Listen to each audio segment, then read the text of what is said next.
우리 다 함께 고백합니다. 하나님이 먼저 나에게 오셨습니다. 한 번 더 고백합니다. 하나님이 먼저 나에게 오셨습니다. 오늘 본문은 예수님이 제자들을 만나시는 장면 중에 하나죠. 그 중에서 이제 빌립과 나다나엘을 부르시는 내용입니다. 예수님 입장에서는 제자들을 부르시는 것이고, 제자들 입장에서는 예수님을 만나는 장면입니다. 이 말씀을 통해서, 이 모습을, 이 상황을 통해서 하나님이 사람을 부르시는 모습에 대해서 알 수가 있고요. 또 사람이 하나님을 만나게 되는 과정을 알 수가 있습니다. 이 두 가지를 좀 살펴보도록 하겠습니다. 먼저 오늘 본문에는 하나님이 사람을 부르시는 모습이 등장합니다. 더 정확히는 예수님이 빌립을 부르시는 장면이죠. 이 과정을 보면요, 사람을 부르시는 하나님의 마음을 알 수 있습니다. 하나님이 빌립을 부르시는 장면이 빌립만의 독특성이 아니거든요. 빌립에게만 적용되는 일이라면 우리에게 이 이야기를 알려주셨을 리가 없죠. 빌립을 부르신 그 모습을 통해서 우리가 알 수 있는 하나님의 마음이 있다는 겁니다. 그게 뭐냐면 자격이 아니라 부르심이라는 거예요. 내가 갖춘 자격이 아니라 사랑으로 부르신 거죠. 예수님이 빌립을 부르시고 그에 대해서 특별한 언급은 없어요. 빌립이 어떤 사람인지 뭐하는 사람인지 언급이 없어요.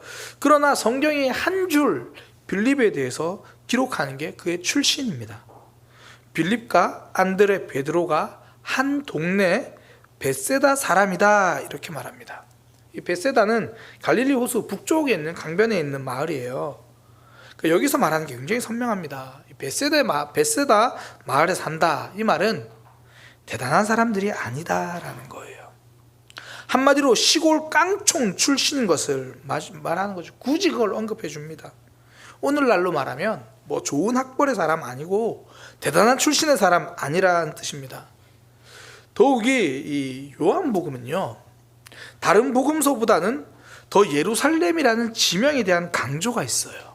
그러니까 다른 복음서는 예수님이 공생애에서 예루살렘으로 가시는 장면은 십자가를 지러 올라가시는 그 장면만, 그 행적만 기록하고 있는데요, 요한은 그 전에 예수님께서 예루살렘에 3번 더 방문하셨을 때 그 당시의 일도 기록을 해요. 그런데 그렇게 예루살렘에 가실 때마다 그 예루살렘이 그렇게 좋은 모습은 아니었어요. 종교적으로 변질되고 타락한 모습이 기록되어 있고요. 또 예수님 예루살렘 가실 때 보니까 사람들이 모여가지고 예수님을 죽일 모의를 하고 있는 장면이 나타나고요. 또 어떨 때는 자신들이 가진 힘을 내세워서 예수님과 그분을 따르는 이들을 핍박하는 모습이 예루살렘에 등장해요. 그러니까 대단하다고 말하는 예루살렘 사람들, 그들이 얼마나 하나님과 멀어져 있는지를 강조해서 알려줍니다. 반면에 당시에 주목받는 예루살렘이 그렇게 예수님에 대해서 어떻게 보면 예수님께 책망받고 있을 때, 그 반대로 전혀 이름이 알려지지 않은 깡촌 출신인 이들을 제자로 삼으시는 장면을 대조적으로 보여주시는 거예요. 이걸 통해서 알려주시는 것, 하나님의 백성이 되는 일은, 하나님께서 우리를 부르시는 일에는 대단한 자격을 요구하신 적이 없다라는 겁니다. 그래서 부르심이라고 말하는 거예요. 내가 어떤 자격을 뛰어넘어서 내가 그 시험을 쳐서 내가 지원해서 통과한 게 아니라 먼저 하나님이 그냥 우리를 불러주신 거죠. 그리스도인들이 놓치지 말아야 할 것이 이 부르심입니다. 그러니까 자격이 아니라는 거죠. 그러니 넘어졌다고 좌절할 이유가 없습니다. 넘어지는 것이 특별한 일이 아니기 때문이에요. 그러니까 자격을 통과하면 그래도 기본은 하겠는데, 기본이 아니라 시골 깡촌에 있던, 쉽게 말해서 하나님이 보시기에, 세상이 보기에도 자격 없는 우리를 그냥 불러주셨으니 서 있는 게 특별한 일이고 서 있는 게 은혜라는 거죠. 세워주시니 서 있을 수 있는 겁니다. 믿음 생활 잘할 수 있는 자격을 보고 뽑으신 게 아니라는 거죠. 요즘 TV 프로에 이 뭉쳐야 찬다라는 프로그램이 있습니다. 이 주일 저녁에 하는데요, 이 시즌 2를 하고 있습니다. 그 사실 시즌 1일 때는 아내랑 주일 저녁 되면 함께 자주 봤어요. 집에 TV도 없으니까 이 스마트폰으로 거치해놓고 이제 보는데, 시즌 1에는 뭐 씨름에 뭐 이만기, 일단 다 선수로 통일할게요. 이만기 선수, 그리고 농구의 허재 선수, 야구의 양준혁 선수, 뭐 그러니까 스포츠 종목에서 대단한 사람들을 데리고 뭘 했냐면 축구팀을 만드는 내용이에요. 그러니까 대단한 사람들이라고 말을 하지만 정작 결과는 그 반대예요. 뭐 허재 선수가 농구에 대해서는 잘하지만 축구는 룰도 모르더라고요.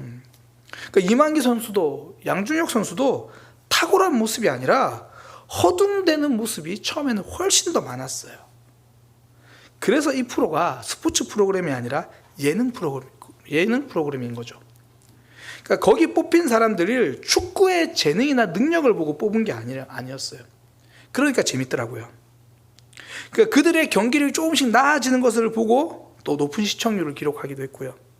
근데 시즌 2부터 달라졌어요. 이제 사람을 뽑아도 축구 잘하는 사람들을 뽑기 시작했어요. 그러니까 다른 종목 선수는 맞는데 알고 보니까 뭐 대학교 때까지 축구 선수였던 사람들, 뭐 그런 사람들을 뽑은 거예요.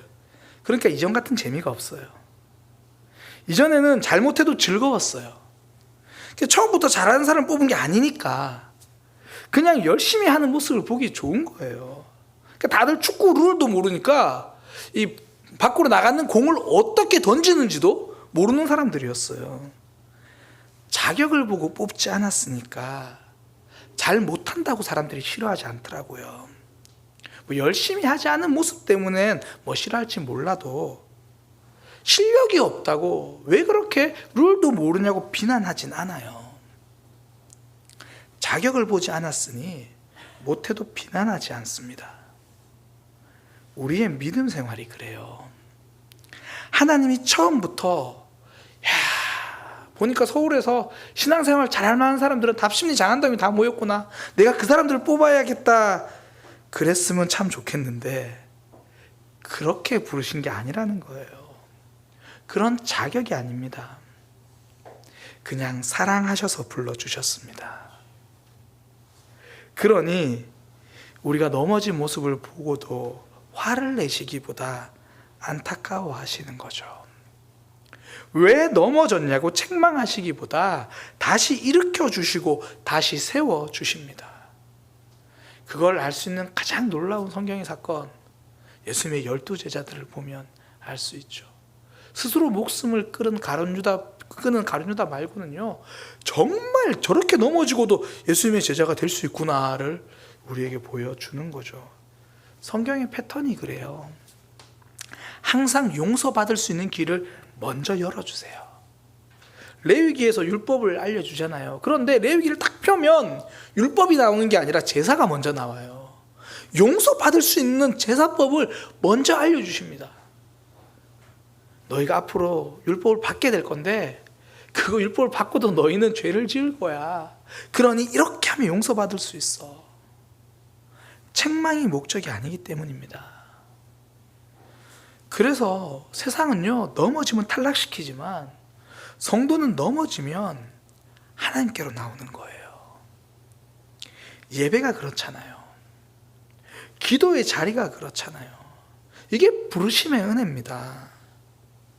우리가 한 주간 믿음으로 잘 살고 나오면 더없이 좋겠지만 그렇지 못해도 하나님을 사모하면서 나올 수 있는 자리가 예배의 자리인 거예요.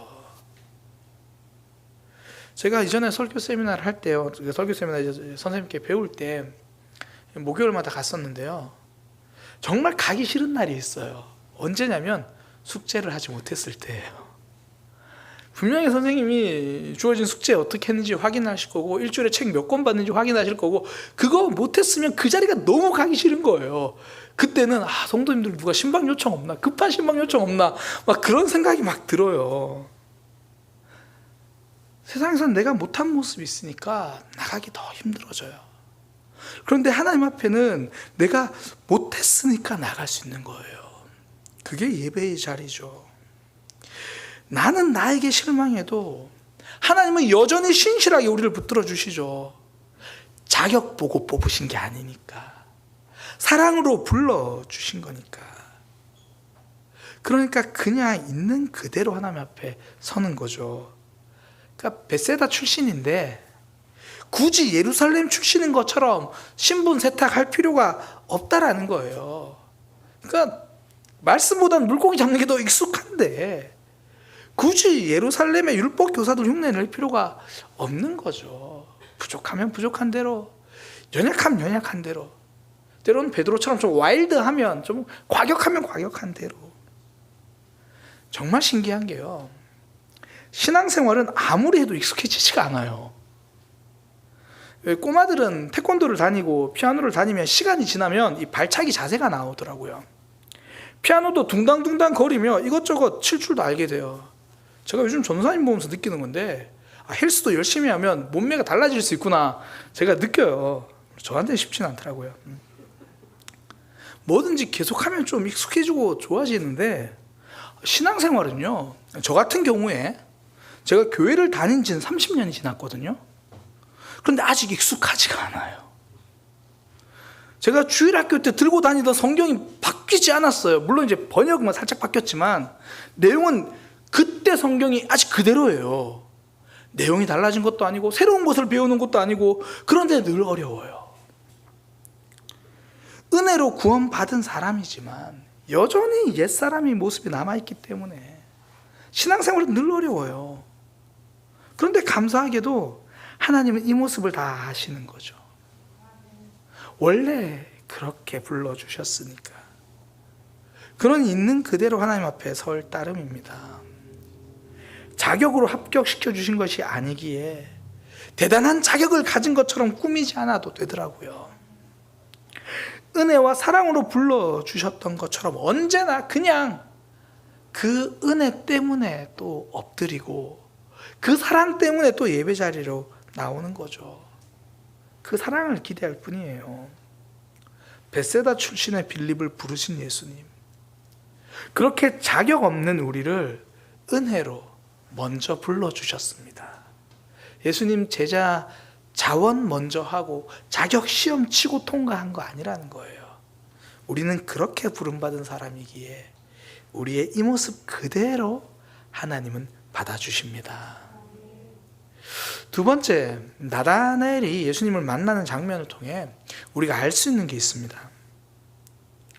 내 경험으로 하나님을 아는 것은 아니다라는 거예요. 대신에 하나님을 경험하면 하나님을 알 수 있습니다. 그러니까 내 경험, 지금까지 내 경험, 내 생각으로 하나님을 알 수 있는 것이 아니라 하나님을 경험하면 그분을 알게 된다는 거예요. 예수님께서 이제 빌립을 부르셨잖아요. 그리고 이제 그 사이에 뭐 어떤 일이 있었는지 모르겠지만 성경이 기록하지 않으니까 빌립이 예수님을 믿게 됐어요. 그래서 나다나엘에게 말을 합니다. 뭐 친구거나 친한 사이였던 것 같아요. 성경에서 약속한 그분을 만났어 라고 빌립이 나다나엘에게 말을 합니다. 그러면서 하는 말, 성경에서 약속한 그분을 내가 만났는데 그분이 누구냐면 저기 요셉 있지? 그 요셉의 아들 나사렛 예수가 바로 그분이었어. 그 말을 들은 나다나엘이 좀 황당해합니다. 성경에서 약속한 그분은 나사렛 출신일 리가 없거든요. 성경에서 메시아로 오겠다고 하는 분은 베들레헴에서 태어난다고 그렇게 약속하셨거든요. 그러니까 오늘날 우리는 예수님이 베들레헴에서 태어나신 걸 알아요. 근데 예수님 그 당시에는 사람들이 예수님의 출생의 비밀을 모릅니다. 단지 예수님의 육신의 부모님인 그 요셉과 마리아가 호적 때문에 잠시 베들레헴 갔다가 그때 예수님이 태어나신 거예요. 그 후에는 뭐 애굽으로 잠시 가셨다가 나사렛에서 와서 쭉 살았어요. 그러니 당연히 나사렛 출신인지만 아는 거예요. 근데 이 사실이 나다나엘에게는 큰 걸림돌이 됩니다. 자신이 성경을 좀 알거든요. 자신이 생각하기에, 자신이 알고 있는 걸로는 성경에는 메시아는 베들레헴에서 태어나셔야 하는 거예요. 그런데 나사렛이라니, 이건 받아들일 수가 없죠. 근데 빌립과 나다나엘이 좀 친했던 것 같아요. 빌립이 그때 하는 말 한마디예요. 와서 보라. 와서 보라. 너의 생각으로 판단하지 말고 그분을 직접 경험해보라. 그러니까 정말 이 빌립이 나다나엘에게 좀 믿을 만한 그런 관계였던 것 같아요. 그 말을 듣고 예수님께로 갑니다. 나다나엘이 예수님께 왔어요. 예수님이 대뜸 하시는 말씀이 뭐냐면 나다나엘을 보고 야, 넌 참 정직한 사람이다. 그러니까 간사한 게 없다 이렇게 번역되어 있는데 넌 참 거짓이 없는 사람이다 이렇게 말씀해 주세요. 그러니까 나다나엘이 좀 당황해야 합니다. 아마 본인 스스로가 자신의 정직성에 대해서는 좀 자신이 있었을지도 모르겠어요. 당황하면서 혹시 저를 아십니까? 이렇게 말하니까 예수님이 그때 하시는 말씀이 뭐냐면 빌립이 너를 부르기 전에 네가 무화과 나무 아래에 있을 때 내가 보았다 그렇게 이야기를 하세요. 이 무화과 나무 아래라는 표현이 이 당시에는 주로 랍비들이 율법을 연구하거나 말씀을 묵상하는 자리를 무화과 나무 아래라고 불러요. 그래서 실제적으로 무화과 나무 아래에 있었다는 말이 또 되고 네가 말씀을 묵상하고 있던 그 자리, 네가 말씀을 묵상하고 있을 때 그 뜻이에요. 네가 혼자 말씀을 묵상하고 있을 때 보았다라는 거예요. 이건 단지 어디에 있었는지를 보았다라는 말이 아니라 네가 하나님의 말씀을 어떻게 묵상하고 있었는지 그 마음에 품었던 생각을 보셨다는 거고, 그러면서 그 앞선 너의 마음에 간사함이 없다, 정직한 거짓이 없다라는 것을 아셨다는 거예요. 그걸 이야기하시는 겁니다. 그러니까 나다나엘이 깜짝 놀라죠. 그러면서 고백합니다. 당신은 하나님의 아들입니다. 분명히 그 전까지 자신의 생각으로는 나사렛 출신이 내가 아는 지식으로는 내가 아는 경험으로는 그럴 수가 없어. 그런데 경험하니까 당신이 이스라엘의 왕이십니다. 자신의 생각, 자신의 경험에만 머물러 있을 때는 예수님은 몰랐습니다. 그런데 직접 와서 예수님이 어떤 분인지 경험하고 나니까 예수님을 알게 되죠. 예수님과의 관계가 깊어지게 됩니다. 믿음은 내 경험, 내 생각으로 하나님을 이해하는 게 아닙니다. 반대로요, 하나님을 경험하면서 오히려 내 생각이 넓어지는 거죠. 그분과의 관계가 깊어지는 겁니다. 그러니까 먼저 예수님을 만났던 빌립은 그걸 알았던 거죠. 그래서 하는 말, 나사렛 선한 것이 어디 있느냐, 나다나엘이 반박했을 때 하는 말이 뭐냐면 신학적으로 설명하기보다 딱 한마디 합니다. 와서 경험하라는 거예요. 그거 내가 어떻게 설명하거나 설득할 수 있는 게 아니야. 너도 와서 직접 봐야 돼. 제가 후배 사역자들에게 가끔 이야기하는 게 있는데요. 기독교 신앙은 설득하는 게 아니라 물어보면 설명하는 것이다. 제가 이렇게 말해줘요. 흔히 이제 기독교 변증학이라고 부르거든요. 안 믿는 사람들에게 기독교가 왜 믿을 만한 종교인지를 설명해 주는 걸 기독교 변증학이라고 말을 합니다. 근데 사람들이 이 기독교 변증학을 조금 오해를 해요. 기독교 변증학, 얼마나 믿을 만한 것인지를 설명해서 그걸로 설득하려고 해요. 어떻게 신이 존재하는지, 어떻게 하나님이 역사하시고 있는지, 어떻게 부활이 사실인지 그걸로 상대방을 막 설득하려고 해요. 원래 기독교 변증학이 초대교회에 나왔을 때 그런 목적이 아니었습니다. 사람들이 묻는 거예요. 너희가 믿는 하나님, 너희는 형상도 없고 신상도 없고, 그런데 너희가 믿는 하나님 도대체 어떤 분이야? 그때 설명하려고 만들어진 게 기독교 변증학이에요. 그런데 우리는 자꾸 이걸 오해를 해요. 자꾸 성경이 얼마나 말이 되는지를 설득하려고 해요. 그러면 사람들이요, 다 듣고 설득이 됐어요. 설득이 되면 와, 나도 하나님 믿어봐야겠다 이런 게 아니라, 논리적으로 설득되면요, 많은 사람들은 동의를 하는 게 아니라 기분이 나빠져요. 내가 진 것 같은 거예요. 진짜 궁금해서 말하는 사람들, 그러니까 하나님의 은혜로 그 하나님에 대한 궁금증이 생긴 사람들 말고, 나는 안 믿기고 나는 기독교가 싫고 나는 저 사람이 말하는 게 싫은데, 그래서 열심히 반박을 했더니 그 사람이 더 많이 준비해 와가지고 나를 설득했어. 그러면 그래, 내가 틀렸구나 그러는 게 아니라 내가 다시는 쟤랑 이야기 안 해야겠다 그런 생각을 한다고요. 더욱이 동양, 특히 우리나라 사람들은 더 그렇죠. 그렇게 설득으로 되는 게 아니라 하나님을 경험하게 되면 그분을 믿게 됩니다. 그때 알게 되는 거예요. 그래서 하나님 먼저입니다. 하나님이 먼저 우리를 찾아오셔서 그분을 경험하게 되면 그때 하나님을 믿게 되는 거예요. 예수님이 사마리아 여인을 그렇게 먼저 찾아가셨고 그 여인이 예수님을 경험해서 알잖아요. 처음에 받아들이지 않습니다. 유대인인 당신이 왜 나에게 물을 달라 그럽니까? 당신 막 여러 가지 막 설명으로 막 반박하듯이 이야기를 해요. 당신들이 예배하는 곳은 어딥니까? 막 그러다가 예수님이 너희 남편을 데리고 오라. 아, 저 남편 없는데요. 그러니까 나다나엘과 똑같은 패턴이잖아요. 그래, 내가 너의 삶을 안다. 딱 말씀하시니까 경험하니까 달라지죠. 당신이 바로 메시아군요. 그리고 사마리아 여인도 동네가 했던 말 딱 하나예요. 와서 보라. 경험이에요. 그래서 믿음의 고백은요, 하나님의 일하심을 고백하는 거예요. 내 삶에서 하나님이 어떤 일을 하셨는지, 그러니까 내가 무엇을 믿고 있는지를 말하는 것이 아니라 그분이 내 삶에서 어떤 일을 하고 계신지를 고백하는 거죠. 우리가 에스라 말씀에서 이 고백과 삶에 대한 말씀을 나눌 때 그때도 요나서 말씀을 함께 나눴잖아요. 요나가 알고 있는 하나님은 힘이 없었습니다. 바다를 만드신 분, 땅을 만드신 분이라고 말하지만 바다로 도망가고 있잖아요. 알고 있는 하나님은 힘이 없어요. 경험한 하나님 덕분에 믿음이 세워지는 겁니다. 이걸 선명하게 알려주는 게 욥기에 나오는 욥의 고백이잖아요. 욥기 42장 5절, 내가 주께 대하여 귀로 듣기만 하였사오나 이제는 눈으로 주를 배움나이다. 그 전에 욥기의 대부분은 뭐냐면 서로 변증이에요. 서로 그냥 말싸움하고 있는 거예요. 욥의 친구들은 와가지고 야, 너 아픈 거 보니까 너 죄를 지었나 보다. 욥은 그게 아닌데 서로 아무리 대화를 해도 답이 안 나와요.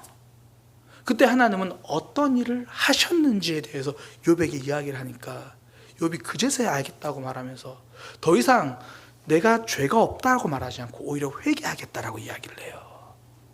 경험이거든요. 우리를 먼저 찾아오시는 하나님, 그 하나님을 경험할 때 우리의 믿음이 깊어집니다. 그래서 우리에게 필요한 건 받아들임이에요. 찾아오시니까, 이걸 신학적인 표현으로 영접이라고 하잖아요. 이게 예수님을 믿는 순간에만 필요한 것이 아니라 매 순간 하나님을 경험하기 위해서 우리에게 필요한 것 받아들임이죠. 순종은 말씀을 받아들이는 거잖아요. 말씀을 영접하는 것. 기도하라는 그 말씀을 영접해서 기도하니까 응답을 경험하는 거죠. 여리고를 돌라 그러니까 그 말씀을 영접해서 도니까 여리고가 무너지는 승리를 경험하는 거죠. 하나님은 왜 이렇게 나한테 말씀하시는 것이 많은가? 왜 이렇게 우리에게 말씀하시는 게 많아서 힘들게 하는가? 우리가 경험할 하나님의 일하심이 그렇게 깊고 크다는 의미입니다. 믿음은 하나님을 경험하는 과정이에요. 말씀을 통해서, 내 삶의 일하심을 통해서 하나님을 경험하는 거죠. 하나님은 이미 우리에게 먼저 다가오십니다. 그렇게 말씀을 주셨고 또 우리를 찾아오신 거죠. 이제 우리에게 필요한 것, 매 순간 영접이에요. 매 순간 그 말씀 받아들이고 그 말씀 붙들고 경험하는 거죠. 제가 청소년 사역을 할 때 아이들한테 가장 많이 강조했던 게 기도회 시간에 와가지고 응답을 좀 경험했으면 좋겠다. 어떻게 기도해야 되는지 잘 모르겠는데요. 그럼 와가지고 하나님 전 기도하는 거에 어떻게 기도해야 할지 모르겠습니다고 기도를 해라. 기도를 도와달라는 말부터 하라. 그럼 하나님은 반드시 찾아오신다. 경험하면 그때부터 깊어지는 거죠. 하나님은 항상 우리에게 먼저 오십니다. 나에게 먼저 오시는 거예요. 내가 갖춘 자격이 아니라 사랑으로 찾아오셔서 부르시는 겁니다.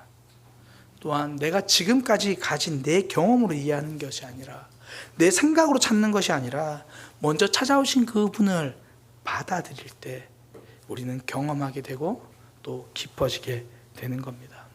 하나님이 먼저 나에게 오셨습니다. 우리의 자격이 아니라 부르심이라는 걸 붙들고 하나님 앞으로 나아가는 삶이 되기를 소망합니다. 무엇보다 내 생각이 아니라 하나님의 말씀을 경험하기 위해서 받아들임의 영성으로 살아가는 믿음의 삶이 되기를 소망합니다. 기도하겠습니다. 하나님이 먼저 나에게 오셨습니다. 하나님이 믿어지지 않을 때, 말씀이 받아들여지지 않을 때 우리에게 말씀에 대한 궁금증을 주시고 하나님에 대한 갈급한 마음을 주셔서 주님 앞에 기도하게 하셨고 또한 우리를 찾아와 주셨고 만나 주셨습니다. 나에게 먼저 찾아오신 그 하나님, 나의 자격이 아니라 하나님의 부르심임을 놓치지 않게 하여 주옵소서. 하나님의 찾아오심을 받아들이고 하나님의 말씀을 받아들여서 하나님을 경험하는 삶이 되게 하여 주옵소서. 예수님의 이름으로 기도드립니다. 아멘.